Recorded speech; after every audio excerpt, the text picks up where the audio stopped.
नमस्ते, राधे राधे। मैं कविता जायसवाल आप लोग को एक लाचारी गीत सुनाने जा रही हूँ। पसंद आएगा तो लाइक सब्सक्राइब जरूर करना और कमेंट बॉक्स में ज़रूर बताना कैसा लगा हमारा लाचारी गीत।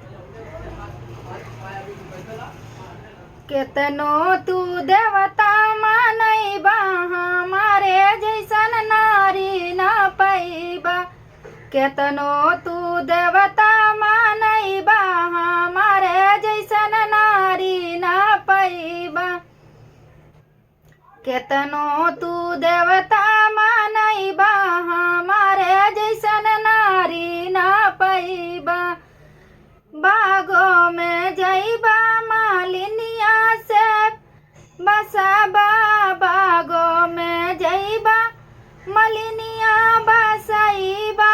संगे संगे गजरा गुछैबा हमारे जैसन नारी न पैबा। संगे संगे गजरा गुछैबा हमारे जैसन नारी न पैबा। केतनो तू देवता मानैबा हमारे जैसन नारी न पैबा।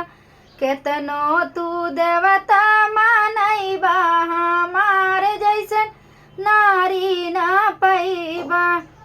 कुआनों पे जैबा महरिनिया बसैबा। कुआनों पे जैबा महरिनिया बसैबा। संगे संगे घड़िला भरैबा हमारे जैसन नारी न पैबा। संगे संगे घड़िला भरैबा हमारे जैसन नारी न पैबा। संगे संगे घड़िला भरैबा हमारे जैसन नारी पैबा। केतनो तू देवता मानैबा हमारे जैसन नारी न पैबा।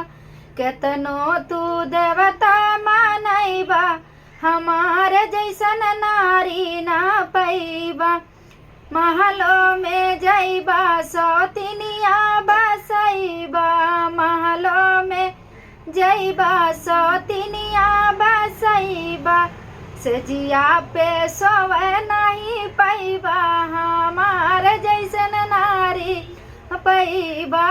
सजिया पे सोवे न पैबा हमारे जैसन नारी न पैबा।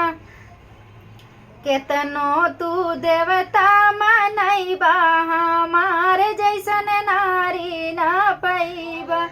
केतनो तू देवता मानैबा हम अरे जैसन नारी न पैबा।